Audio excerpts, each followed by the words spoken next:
சீமான் ஒரு முறை கூட எந்த நன்றி உணர்ச்சியோடும் எதையும் சொன்னதில்லை. இதுவரை நான் இப்படி ஒரு தன்னல வெறியோடு ஒருவரை நான் பார்த்ததே இல்லை என் வாழ்க்கையில். சீமான் அவர்களை கலைஞர்கிட்ட கூட்டிட்டு போய் அறிமுகப்படுத்தினது நீங்க தான். கண்டிப்பா அதெல்லாம் ஒரு ஐயாவை ஒரு தரமாவது பார்க்கணும்னே. கலைஞர் அவர்கள் குறித்து ஐயா பார்க்கணும், நான் கூப்பிட்டு போறேன். இதே மாலை கூட்டத்தில் சீமான் பேசினார். வாழ்த்துக்களா என்கிற சந்தேகம் இனி யாருக்கும் இல்லை. வாழ்த்துகள் தான் என்று தமிழே சொல்லிவிட்டது இனி இது இது அவருடைய பேச்சு. அப்ப தளபதி கேட்குறாங்க, ஏன் நம்மளை அந்த இவ்வளவு கடுமையாக பேசிட்டு இருந்தாரு அப்படின்னு. அதுக்கு கலைஞர் சொன்ன பதில், சுபவியை தான் கேட்கணும், சுபவி தான் என் தம்பி மாதிரி என்கிட்ட அறிமுகப்படுத்தி வச்சாருன்னாரு. இது அவரே ஆனால் கலைஞர் கூட ரொம்ப நெருக்கமா இருந்தேன்னா சில நேரங்கள்ல பேசினார். ஆமா, நான் அவர் சட்டையிலேருந்து பேனாவை எடுக்கிற அளவுக்கு நெருக்கமா இருக்கு. எப்போவும் அவர் கூட இருந்தாலும் என்னால் அவர்கிட்ட உட்காரும்போது இப்படி தான் உட்கார முடியும். அவர் சட்டப்பையிலேருந்து பேராசிரியரை அப்படி நான் எடுத்ததில்லை. அப்படிலாம் அது எல்லாமே நிறைய அளவு கடந்த போய். இப்போ குடும்பம் என்னன்னா, இலை மலர்ந்தால் இடம் மலரும்னு சீமான் பேசியதை நான் காதார கேட்டேன். கடலூர்ல திடல்ல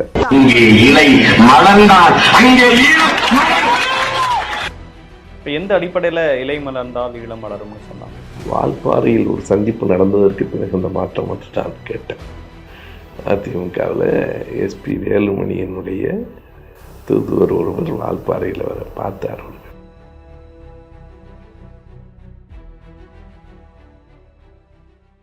சீமான் அவர்களை கலைஞர்கிட்ட கூட்டிட்டு போய் அறிமுகப்படுத்தினது நீங்க தான். கண்டிப்பா அதெல்லாம் அவர். இப்போ நான் மணியரசனோட நிறைய வேறுபட்டு நிற்கிறேன். என்னை பற்றி அவர் எவ்வளவு கடுமையாக சொல்கிறாருன்னு சொல்கிறேன். ஆனாலும் அவரிடமிருந்து நான் கற்றுக்கொண்டதை மறுக்கிறதில்லை. அவருடைய புத்தகம் ஆனால் சீமான் ஒரு முறை கூட எந்த நன்றி உணர்ச்சியோடும் எதையும் சொன்னதில்லை. இதுவரை நான் இப்படி ஒரு தன்னல வெறியோடு ஒருவரை நான் பார்த்ததே இல்லை என் வாழ்க்கையில்.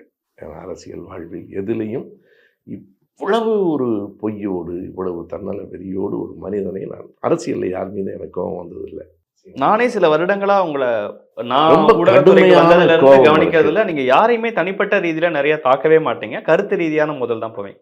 ஆனா சீமான் அவர்கள் மட்டும் ஏதோ ஒரு பேசும்போதே உங்களுக்குள்ள ஒரு கோபம் வருது, எனக்கு வருது. ஏன்னா எனக்கு ஐயாவை ஒரு தரமாவது பார்க்கணும்னே, நீங்கள் தான் கூப்பிட்டு போகணும்னு சொல்லி கலைஞர் அவர்கள் குறித்து ஐயா பார்க்கணும், நான் கூப்பிட்டு போகிறேன். எந்த இயர்ல? அதாவது அந்த வாழ்த்துகள் படம்னு ஒன்று படம் வந்தது. அந்த படம் பாடல் வெளியான அன்று காலையில் கூட நான் அந்த பாட்டு அதை அழைப்பை நேரம் கொடுக்கணும்னாரு, கூப்பிட்டு போகிறேன். அதுக்கு முன்னாடி பெரும்பாலும் 2000 அவர் ஆட்சியில் இருந்த காலம் 7-8 இருக்கலாம். அந்த வாழ்த்துகள் படம் எப்போ வந்ததுன்னு பார்த்தா தெரியும். அன்றைக்கு அந்த பாடல் வெளியீடு நான் காலையில் தம்பியை கூப்பிட்டு போகிறேன். அப்போ நான் உண்மையாக சீமான்ட்ட ரொம்ப அன்பாக தான் இருந்தேன். அவரும் இருந்தாங்க அவங்கள்ட்ட, ரொம்ப பிரியமாக இருந்தார். ஒன்றும் பொய்யில்லை என்கிட்ட. இப்போ என் மனைவியெல்லாம் பார்க்கும்போது அண்ணின்னு பாசத்தோடு கூப்பிடுவார். ரொம்ப பிரியமாக இருந்தவர் தான். ஐயாட்ட கேட்குறார், இந்த வாழ்த்துக்கள் சரியா வாழ்த்துகள் சரியான்னு கேட்குறார், அந்த படத்தினுடைய பெயர். அதுக்கு தலைவர் சொன்ன பதில், இக்கு வேண்டாம், இக்கு போட்டால் கிக்கு வந்துடும், வாழ்த்துகள்ங்கிறார். வெளியே சீமான் கேட்குறாரு, அண்ணா அது என்ன இக்கு போட்டால் கிக்கு வந்துடும்? அது தென்னங்கள் பழங்கள் மாதிரி அந்த இக்கு போடும்போது அது கல்லாகிடும், வாழ்த்து கல்லாகும். அதனால தான் வாழ்த்துகள் இக்கு வேண்டாங்கிறத சொல்கிறாரு. இதே மாலை கூட்டத்தில் சீமான் பேசினார். வாழ்த்துக்களா என்கிற சந்தேகம் இனி யாருக்கும் இல்லை. வாழ்த்துகள் தான் என்று தமிழே சொல்லிவிட்டது இனி இது இது அவருடைய பேச்சு. வச்சிருக்காங்களான்னு எனக்கு தெரியாது. வாழ்த்துகள் தான் அப்படின்னு சொல்றாரு. ஒரு முறை சிஐடி நகரில் கனிமொழி வீட்டில் உட்காந்து பேசிகிட்டு இருக்கும்போது அப்போ சீமான் வந்த நேரம் 10-11 இருக்கணும். அப்போ தளபதி கேட்குறாங்க, ஏன் நம்மளை அந்த இவ்வளவு கடுமையாக பேசிகிட்டு இருக்கிறாரு அப்படின்னு. அதுக்கு கலைஞர் சொன்ன பதில், சுபவியை தான் கேட்கணும், சுபவி தான் என் தம்பி மாதிரி என்கிட்ட அறிமுகப்படுத்தி வச்சாருன்னாரு. அது உண்மைதான். இது அவரே ஆனால் கலைஞர் கூட ரொம்ப நெருக்கமாக இருந்தேன்னா சில நேரங்களில் பேசினார். ஆமாம், நான் அவர் சட்டையிலேருந்து பேனாவை எடுக்கிற அளவுக்கு நெருக்கமாக ரொம்ப. நான் ஐயாட்ட நெருக்கமாக இருக்கேன்னா, எப்பவும் அவர் எப்பவும் கூட இருந்தாலும் என்னால் அவர்கிட்ட உட்காரும்போது இப்படி தான் உட்கார முடியும். அவர் மீது ஏதோ ஒரு பெரிய அவர் சீமானும் அப்படி தான் இருந்தார். சீமானே என்கிட்ட என்ன சொன்னார்னா, நிறைய தடவை சந்திச்சிருக்காங்களா சார்? இப்போ வேணா உங்களை நீங்க நான் காலையில கூட்டு போனா போனது 2 முறையோ 3 முறையோ கூட்டு போனேன். அவர் தனிப்பட்ட நீங்க பெரும்பாலும் போனது? தனியாக அவர் போனதாக எனக்கு தெரியலை. நான் தான் கூட்டு போயிருக்கிறேன். என்கிட்ட சொன்னார் வரும்போது, ஐயா இப்போ என்ன சொன்னாங்க கவனிச்சிங்களான்னாரு. என்ன, இரவு பயணம் வேண்டாம், போகாதீங்க, நான் போகிறேன்னா வேறு கான்வாய் வருது, நீங்கள் அப்படிலாம் வேண்டாம்னு எவ்வளவு அக்கறை எவ்வளோ பாசத்தோடு சொல்கிறாருண்ணே அப்படின்னு சொன்ன அதே சீமான். நீங்கள் எந்த உண்மையும் சொல்லாமல், அதாவது அவர் சட்டப்பையிலேருந்து பேராசிரியரை அப்படி நான் எடுத்ததில்லை, அப்படிலாம் அது எல்லாமே நிறைய அளவு கடந்த பொய்கள். என்ன வேணாலும் சொல்லலாம் தன்னை உயர்த்தி கொள்வதற்கு அப்படின்னு. என் பையன் லண்டன்லேருந்து கேட்டான், அவனுக்கும் சீமான்லாம் நல்லா தெரியும். அப்பா நீங்கள் இது வரைக்கும் இப்படி கோபமாக அவன் பேசி நான் கேட்டதே இல்லையே, அப்போ அவளுக்கு போட்டிங்கன்னா தெரியல. என்னை மீறி வந்த கோபம் கலைஞர் மீது எனக்கு இருக்கிற, அவர் மீது விமர்சனமே பண்ணக்கூடாதுலாம் நான் சொல்லலை. 1000 விமர்சனங்கள் அவர் இருக்கிற காலத்துலேயே வந்திருக்கு. இந்த பாட்டு அது அதிமுக மேடையில் பாடினா நீ திரும்பி பாருங்க. ஒரு தலைவர், இப்போ நான் கலைஞர்னு இல்லை, காமராஜர் மீது எனக்கு கருத்து மாற்றுகள் இருக்கலாம். அவரை பற்றி நான் அவன் பேசலாமா? அவரை பற்றி பேசுவதற்குன்னு ஒரு தகுதி வேண்டாம். கலைஞராகட்டும், பக்தவச்சலம் ஆகட்டும், காமராஜர் பக்தவச்சலம் யாராக இருந்தாலும், ராஜாஜியாக இருந்தாலும் ஒரு பெரிய தலைவர். ராஜாஜியினுடைய இந்த கருத்திலிருந்து வேறுபட எனக்கு எல்லா உரிமையும் உண்டு. ராஜாஜியை கிராதகம் அயோக்கியம் அப்படின்னா நான் பேச முடியும். அப்படி பேசலாமா? அப்படி ஒரு அதை யாரோ பேசினா நீ பேசலாமா? நீ ஒரு கட்சியினுடைய ஒரு தலைமை பொறுப்பில் இருக்கிறவங்களுக்கு ஒரு கண்ணியம், ஒரு அந்த கோபம் எனக்கு இருந்தது. அந்த மேடையில் பேசினேன். இல்லை, திமுகவோட ரொம்ப நெருக்கமாக இருந்த நேரத்தில், அதே நேரத்தில் விடுதலை புலிகளுக்கும் ஆதரவான நேரத்தில் உங்களுக்கு அந்த ஈழ கடைசி போருங்கிறது ஒரு ரொம்ப நெருடலை பிரச்சனை. ஐயாவுக்கு நல்லா தெரியும் நான் புலிகள்கிட்ட நெருக்கமாக இருக்கிறேன்னு. அனைத்து கட்சி கூட்டத்தில் அதில் நான் ஒரு பெரிய கட்சியெலாம் இல்லை, ஆனால் ஐயா கூப்பிடுவார், நானும் இருக்கேன். அப்போ பேசும்போதே ஐயா சொன்னாங்க, தா பாண்டியன் இருக்கார் அந்த கூட்டத்தில். அவங்க விடுதலை புலிகள் எதிர்ப்பு நிலைப்பாடு. அவங்க கொஞ்சம் அந்த இபிஆர்எல்எஃப் அந்த இனி எல்லாரும் இனி பாண்டியன் பேசட்டும், இனி இது பாண்டியன் தர்பார் அப்படின்னு சொல்கிறேன். அதுக்கப்புறம் நான் இதை சகோதரத்தமாக பார்க்குறேன். நான் இப்படி சொல்லுவது வேறு யாருக்கும் இல்லை என்றாலும் என் தம்பிகள் திருமாவளவனுக்கும் சுபவிக்கும் வருத்தமாகத்தான் இருக்கும் என்று எனக்கு தெரியும்னு சொல்கிறார் மேடையில். வன்னிய அரசு தான் உயிரை பணயம் வச்சு அங்கே நடந்த அந்த கேசட்டை கொண்டு வந்தார். அதுக்கப்புறம் அவங்க திருமாவளவன் தான் என் தொலைபேசி, அண்ணன் இதை சிஎம்கிட்ட எப்படியாவது சேர்த்தணும்னார். நான் தான் கொண்டு போய் கொடுத்தேன். அன்றைக்கு சீமான் அந்த இடத்துல இல்லை, எந்த விதத்திலும். விடுதலை புலிகளாக தொடர்ந்து நீங்கள் ஒரு 20 வருஷம் உங்களுடைய வேலையெல்லாம் மீறி இல்லாத என்ன பிரச்சனைகள் வந்தாலும் களத்தில் இருந்திருக்கீங்க. ஆனால் நீங்கள் பிரபாகரன் அவர்களை சந்திக்கவே இல்லையா? சந்திச்சதில்லை. சீமான் சந்திக்கிறாரு. அது என்ன? இல்லை, அவர் போனார், நான் ஈழத்துக்கு போனதே இல்லை. நான் கிட்டுவை சந்திச்சிருக்கிறேன். உலக அளவில் அங்கே உலக பொறுப்பாளராக இருந்த மனோ போன்றவர்களையெல்லாம் சந்திச்சிருக்கிறேன். தலைவரை நான் சந்தித்ததில்லை, ஆனால் அவருக்கு என்ன தெரியும். ஏனென்றால் நாங்கள் பயணத்தில் இருக்கும்போது அவர்களுடைய நிதர்சனங்களை தொலைக்காட்சியிலேயே செய்தி வருது. ஃபாதர் கஸ்பரும் சுபவியும் 2 பேரும் அங்கே வந்திருக்காங்க, அவர்களுக்கு வேண்டிய பரப்புரைகளை எல்லாம் வசதிகளை செய்து கொடுங்கள்னு தலைவர் சொல்லியிருக்காருன்னு சொல்கிறாங்க. கோவை ராமகிருஷ்ணன் ஒரு முறை ஒரு கோவை ராமகிருஷ்ணன் கூடவே இருந்தவங்க, வைகோ, நெடுமான் ஐயா, மிக நெருக்கமாக இருந்தவர்கள்லாம் பேசலை. அப்போ கோவை ராமகிருஷ்ணன் ஒரு புத்தகத்தை கொடுத்து கனிமுத்து பதிப்பகம்னு ஒரு பதிப்பகம் வச்சுருக்கிறேன், இந்த புத்தகத்தை மொழிபெயர்த்து நீங்கள் தமிழில் கொண்டு வரணும்னு உங்களுக்கு யார் சொல்லி அனுப்பியிருக்காரு தெரியும்? யார்? ராமகிருஷ்ணன் தலைவர் சொல்லி அனுப்பினார் இந்த புத்தகம். அதாவது நான் பதிப்பும் வச்சுருக்கேன். அது எக்ஸோடஸ்னு ஒரு புத்தகம். அது பாலஸ்தீனில் மக்கள் புலம்பெயர்ந்து போனது.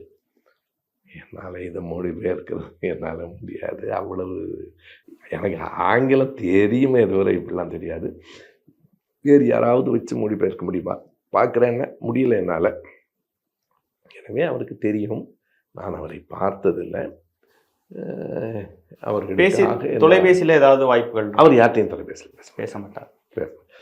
நடேசனை பேசியிருக்காரு, தமிழ்ச்செல்வன் பேசியிருக்காரு, பல முறை நடேசனை பேசியிருக்காரு, தமிழ்ச்செல்வன் பேசியிருக்காரு, கடைசியாக சூசையும் பேசியிருக்காரு. அந்த களத்தில் நின்று குண்டுகள் வெடித்த போது பேசிய போர் வீரர்கள் இருக்காங்க. அந்த 2009 மே 18 கடைசி நாள் நடந்துகிட்டு இருக்கிற போது ஃபாதர் கஸ்பர், கனிமொழி எம்பி 3 பேரும் தான் தொடர்ச்சியாக. கனிமொழி தான் ப. சிதம்பரத்தில் எல்லாம் பேசினாங்க. செய்தவர்களெல்லாம் சொல்லலை, செய்யாதவர்கள் சொல்லி கொண்டிருக்கிறார்கள். நான் ஒரு செய்தியை மட்டும் நான் கடைசியாக சொல்லிடணும். என்னுடைய வாழ்க்கை குறிப்புகள் ஒரு புத்தகம் எழுதியிருந்தேன், வந்ததும் வாழ்வதும்னு. அது பற்றிய செய்திகள்லாம் நான் பதிவு பண்ணியிருக்கேன். இதில் சொல்கிற பல செய்திகள் துண்டு துண்டாங்க இங்கே வந்திருக்கோம். அதுக்கு நான் முதல்ல அந்த புத்தகத்துக்கு வகித்த பெயர் வந்ததும் போவதும். போகும்போது அப்போது என்கிட்ட ஓட்டுநராக இருந்த தம்பி ஜெயசுதாஸ் இப்போ இல்லை, இறந்து போயிட்டார். அவர் ஐயா அந்த தலைப்பு எதுக்கு அப்படி வைக்கிறீங்கன்னு கேட்டார். ஏன் ஜெயசுதாஸ்னு? அது ஏன் போவதும்னு போடுறீங்கன்னாரு. எல்லோரும் ஒரு நாளைக்கு போதானே வேணும் ஜேசு அப்படின்னு சொன்னேன்.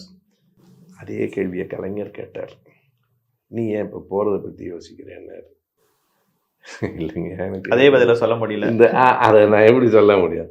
இந்த உலகத்துக்கு வந்ததும் இந்த உலகத்தை விட்டு போவதும் தானே வாழ்க்கைங்கிறதுக்காக போட்டிருக்கேன். ஐயாட்ட சொல்லாத இன்னொரு பதிலும் உண்டு. எனக்கு அது திருவாசகத்துலேருந்து எடுக்கிறேன். நோக்கரிய நோக்கே நுணுக்கரிய நுண்ணறிவே பூக்கும் மரத்தும் இலா புண்ணியனேன்னு கடவுளை பற்றி மாணிக்க வாசகர் எழுதுகிறார். போக்கும் மரத்தும் இல்லாதவர் கடவுள் என்பது அவனுக்கு நீங்களுடைய நம்பிக்கை. போக்கும் மரத்தும் உடையவன் தான் மனிதன் என்பது நமக்கு வந்ததும். வேண்டாம், அவனுக்கு நிறைய வேலையெல்லாம் இருக்குது, வேறு தலைப்பு வைக்கினார். எப்படி வைக்கட்டீங்கன்னு கேட்டேன். ஒரே ஒரு மொழி தான் அப்படி யோசித்தார்.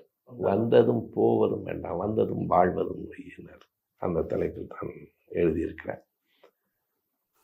புலிகளை பொறுத்தளவு ஒரு செய்தியை சொல்லணும்னா, இது நடந்தது 1997 மே மாதம்.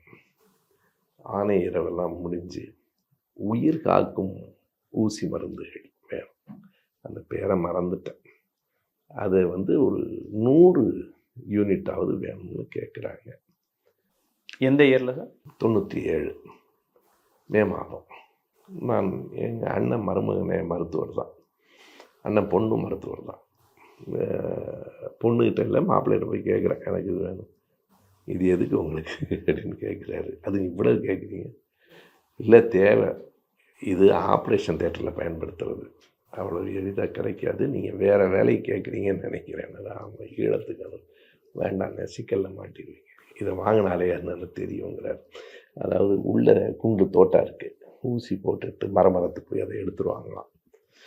1 யூனிட் ஒரு உயிரை காப்பாற்றுங்கிறாங்க. முடியல. பல இடங்களில் சொல்கிறேன். எனக்கு ஒரு 5, 8 அதுக்கு மேலே கிடைக்கல. திருச்செங்கோட்டில் இதெல்லாம் பதிவு பண்ணணும். திருச்செங்கோட்டில் மதிமுகவில் இருந்த ஐயா பழ பாலகிருஷ்ணன் மருத்துவர், அவர் சர்ஜன். நான் அனுப்புகிறேன் தம்பி, என்னால் முடிஞ்சதை நான் வாங்கி அனுப்புகிறேன், ஒருத்தர் வாங்கிட்டு வர சொல்லுங்கன்னு கோபிச்செட்டிப்பாளையத்தைச் சேர்ந்த இப்போதும் குழந்தைகளுக்கான நிறுவனத்தை நடத்தி கொண்டிருக்கிற சென்னையில் திருவான்மையில் இருக்கிற தொடர் தேவநேயம், நீ கூட அவர்கிட்ட பேசினேன். தேவநேயன் அங்கேருந்து ஒரு பஸ்ஸில் மாறி பிடிச்சிருவாங்களோன்னு மாறி மாறி போட்டு கொடுக்குறாரு. அப்படியே 40 தான் வருது. பிறகு யாரை கேட்கலாம்? நடிகர் மன்சூர் அலிகான் உதவினார். இதெல்லாம் சொல்லணும், நாம் பார்க்கலாம் வாங்க அப்படின்ட்டு ஒரு மருத்துவர்கிட்ட அந்த இடம் நான் சொல்கிறேன், சென்னையில் கூப்பிட்டு போய் பேசினார். அவர் ஒரு 15 யூனிட் வாங்கி கொடுத்தார். ஒட்டு மொத்தமாக 67 சேர்ந்தது. 67 தான் இருக்குது, இன்னும் ஒரு 20 வேண்டாம், 67 கொடுத்துருங்க. எங்கே வரணும் என்ன சொல்கிறோம், ஆனால் கொஞ்சம் முடிஞ்ச நீங்களே கொண்டு வந்துடுங்க அப்படின்னு. சரி, ஒரு கடற்கரை கொண்டு கொடுக்க சொல்கிறாங்க. வெடியுடு போயிட்டேன். போயிட்டு இரவு 10 மணிக்கு வர்றேன். அப்பா ரொம்ப உடல்நலம் இல்லாமல் கோடம்பாக்கம் பெஸ்ட் ஹாஸ்பிட்டலில் இருக்கார். அப்போ தான் மொபைல்லாம் கிடையாது, 97. வந்து தாம்பரத்துலேருந்து ஒரு பொது தொலைபேசியில் மருத்துவமனைக்கு பேசி, கூட இருக்க அட்டண்டன்ட் யார் இருக்காங்க அவர் சொல்லி, அண்ணன் சின்னவர் ஃபோன் எடுக்கிறார். எங்கேடா போயிட்டேன், அப்பா ரொம்ப சீரியஸாக இருக்கார், உன்னை பார்க்கணும்னு நினைப்பார், எங்கே இருக்க? இல்லைண்ணே ஒரு வேலையாக போயிட்டேன், சொல்ல முடியாது, நாளைக்கு காலையில் வந்துடுறேன், நான் ஒரு குளிச்சுட்டு ஒரு 7-8க்கெலாம் வந்துடுறேன், சீக்கிரம் வா, எங்கேன்னு சொல்லி இல்லிட்டாவது போ அப்படிங்கிறார். காலையில் எழுந்து 6 மணி வீட்டில் வந்து நான் வீட்டுக்கு வரும்போது 11:30, அப்போல்லாம் இறங்கி பேருந்து விட்டு இறங்கி நடந்து வரணும். காலையில் எழுந்து நான் எந்திரிச்ச உடனே ஹாஸ்பிட்டல் போகணும், போய் அண்ணனை ரிலீவ் பண்ணணுன்ட்டு படுத்தேன். காலையிலேயே செய்தி வந்துடுச்சு, அப்பா இறந்துட்டாங்க. நீங்கள் போகல, ஒரு கடைசியில் அவர் பேசணும்னு ஆசைப்பட்டது செய்யலை, பார்க்கல. எனக்கு இன்றைக்கும் மனசில் பார்க்கல. அப்போதும் என் மனசில் என்ன ஓடிச்சுன்னா, அப்பாவை பார்க்கல, அப்பாவை நான் இருந்தாலும் காப்பாற்றிருக்க முடியாது, ஒரு 67 உயிர்களை காப்பாற்ற முடிஞ்சது, அவ்வளோதான். இதில் எனக்கு மட்டும் இல்லை, சுற்றி இருக்கிற இத்தனை பேருக்கும் பங்கு உண்டு. இவர்கள் யாரும் இன்னைக்கு பேசலை.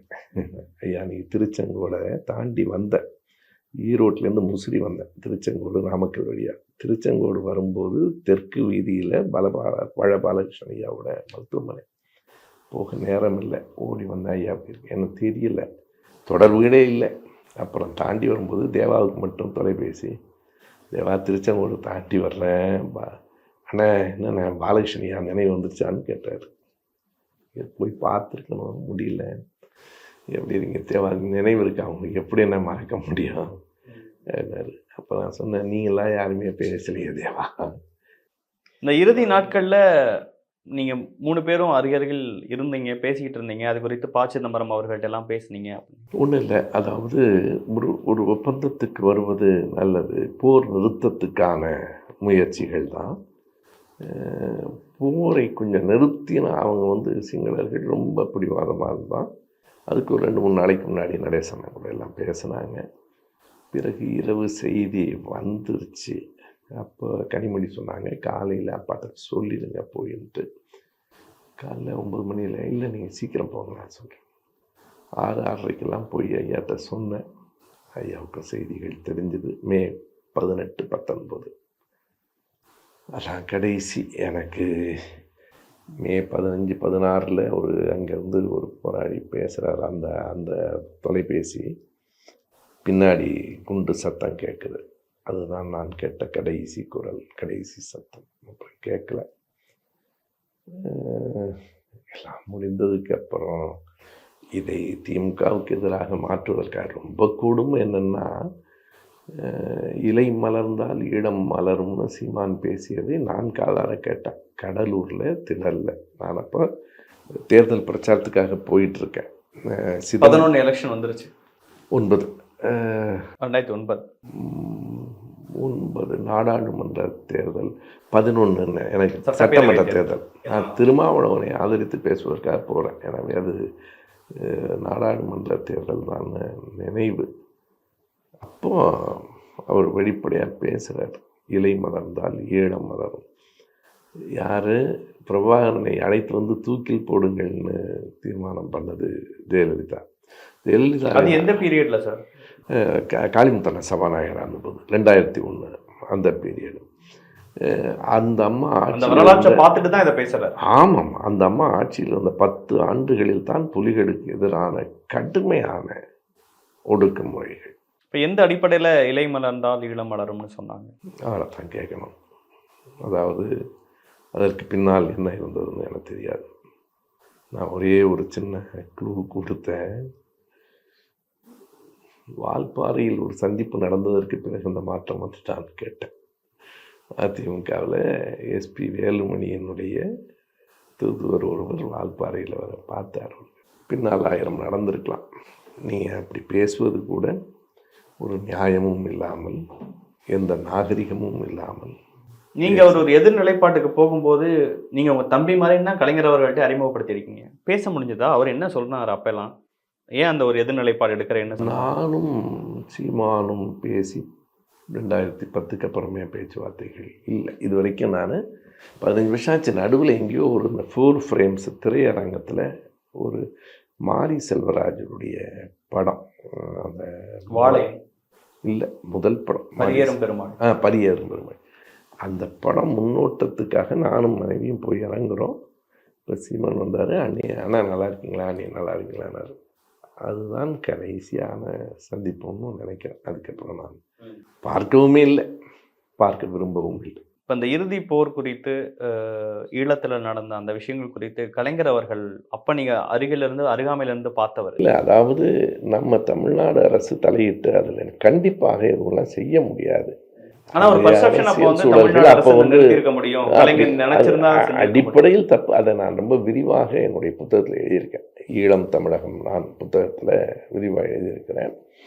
நிறுத்திருக்க முடியாது. அன்னைக்கு கலைஞர் பதவியை விட்டு வெளியே வரணும்னு நினச்சாங்க. அப்படி வெளியே வந்திருந்தா அன்றைக்கே ஜெயலலிதா ஆட்சி வந்திருக்கும். 2011க்கு முன்னாடி 2009 வந்திருக்கும். கலைஞருக்கு எதிரான விருப்பமே தவிர அதில் உண்மை இல்லை. கால ஓட்டங்களில் பிரபாகரன் அவர்கள் எம்ஜிஆர் குறித்து, கலைஞர் குறித்து, திராவிடம் குறித்தெல்லாம் என்ன நிலைப்பாட்டில் இருந்தார் சார்? அவங்க அங்க இருக்கிறவங்க எப்படி இங்க இருக்கிற சிச்சுவேஷனை பார்த்தாங்க? இங்க இருக்கிறவங்க வந்து இது நினைச்சிருந்தா எம்ஜிஆர் மீது அவர் ரொம்ப பிரியமா இருந்தார். எம்ஜிஆரும் அவரிடம் பிரியமா இருந்தார். கலைஞர் ராஜீவ்காந்தி கொலைக்கு பிறகு நாங்கள் புலிகளை எதிர்ப்பதும் இல்லை, ஆதரிப்பதும் இல்லை அப்படிங்கிற நிலைக்கு வந்துட்டாங்க. எனவே புலிகளுக்கும் திமுகவுக்குமான அதில் தான் அண்ணன் கோபால்சாமி வைகோண்ணன் போய் பார்த்தது. வைகோ ரொம்ப உண்மையாகத்தான் செஞ்சார். கடைசி வரைக்கும் நெடுமாலையா, மணியண்ணன், ராமகிருஷ்ணன் எல்லாரும் உண்மையாக இருந்தாங்க. அதற்கு பிறகு ராஜீவ்காந்தியினுடைய கொலை தான் ஒரு பெரிய தமிழ்நாடு அரசியலில் ஈழத்துக்கு ஆதரவான நிலையை மாற்றியது. அப்படி நிகழ்ந்திருக்கக்கூடாதுங்கிற ஒரு கருத்து இருக்குது. நான் அப்போ ரொம்ப ஆதரித்து பேசினவன், நான் எதையும் மறுக்கலை. அதாவது ராஜீவ்காந்தியினுடைய நினைவிடம் இருக்க, அது அப்படியே இருக்கட்டும், பெயர் பலகையை மட்டும் மாற்றணும். ராஜீவ்காந்தி நினைவிடம் இல்லை, அது தனுவின் நினைவிடம் அப்படின்லாம் நான் மேடையில் பேசியிருக்கேன். உண்மைதான். தமிழக அரசியல் ஆதரவை அது மாற்றியது, பல திருப்பங்களை கொண்டு வந்தது. ஆனாலும் அதில் வழக்கில் தொடுக்கப்பட்ட அவர்களுக்காக தொடர்ந்து பாடுபட்டவர்களில் நானும் ஒருவன். அதாவது டெஸ்ஸோ நந்தன் ஒரு பத்திரிகையில் நான் ஆசிரியராக இருக்கிற போது, டெஸ்ஸோ ரொம்ப பின்னாடி, நான் சொல்வது 97, 98 மே மாதம் அதனுடைய முதல் ஆண்டு விழாவில் காமராஜர் அரங்கத்தில் நெடுமாறன் ஐயா, அருணாசன் ஐயா, நான் 3 பேரும் 3 வரிசையில் துண்டேந்தி நிதி திரட்டி அவங்களுக்கு அனுப்பினோம். 26 தமிழர்கள் உயிர்காப்பு நிதி என்றே ஒரு அமைப்பை உருவாக்கி வங்கியிலேயே கணக்கு திறந்து நெடுமாறன் ஐயாவும் நானும் ஜாயிண்ட் அக்கௌண்ட்டு. இப்போ தான் அந்த கணக்கை முடித்தோம். நிறைய இயன்றதை செய்வார். அவர்கள் மறைஞ்சிட்டாருன்னு செய்திகள் வந்துட்டு இருக்கும்போது ஒரு செய்தியாளர் சந்திப்பு நடக்குது. அப்போ கலைஞர் அவர்களோட அருகில் நீங்களும் அமர்ந்திருந்து அந்த செய்தியாளர் சந்திப்பில் கலைஞர் பதில் சொல்கிறாரு. அறிவாலயத்தில் ஐயா தளபதி இருக்கார், அவர் உட்கார்ல, ப்ரெஸ் மீட்டில் உட்கார்ல, அங்கே தான் நிற்கிறார். அதாவது 2012 டெஸ்ஸோ, அப்போது ஏறத்தாழ ஒரு மாதம் தலைவர் கூடவே இருந்து வேலை செஞ்சேன் நான். அப்போ அது வரும்போது தலைவர் உட்கார்றாங்க, பேராசிரியர் அப்படியே நீங்கள்லாம் உட்காருங்கன்னு தள்ளி உட்காந்துடுறாங்க. இந்த பக்கம் ஆசிரியர் நினைக்கிறேன், இந்த பக்கம் நான் தான் உட்காந்துருக்கேன். அப்போ ஒரு கேள்வி கேட்கப்பட்டது, பிரபாகரன் இருக்கிறாரா, உயிரோடு இருக்காரா இல்லையான்னு கேட்குறாங்க. இப்போ ஒரு எல்லாரும், அப்புறம் இன்னொரு பெண் ஒரு பத்திரிகையாளர் ஒரு கேள்வி கேட்டோன்னே மற்ற எல்லாரும் அவங்க உட்காருங்க ஐயா அதுக்கு பதில் சொல்லட்டும், என்ன சொன்னாலும் ஹெட்லைன்ஸ் அது என்ன பார்க்குறாரு, எனக்கு என்ன சொல்ல தெரியாது. நீங்களும் ஆர்வமாக இருக்கீங்க. ஆமாம், என்ன சொல்ல ஒரே வரி தான் சொன்னார், போராளிகள் சாவதில்லைன்னார். அதுக்கு என்ன அர்த்தம்னா அவன், அதாவது போராளியாக அவர் வாழ்ந்துக்கிட்டு இருப்பார்னு அர்த்தம். போராளிகள் சாவதில்லை, அவ்வளோதான் அவர் விடை சொன்னார். அவர் புலிகளுக்கு எதிராகவும்லாம் பேசுவார். எங்களை போல ஆதரவாக பேசியதில்லை, எதிராகவும் பேசியதில்லை.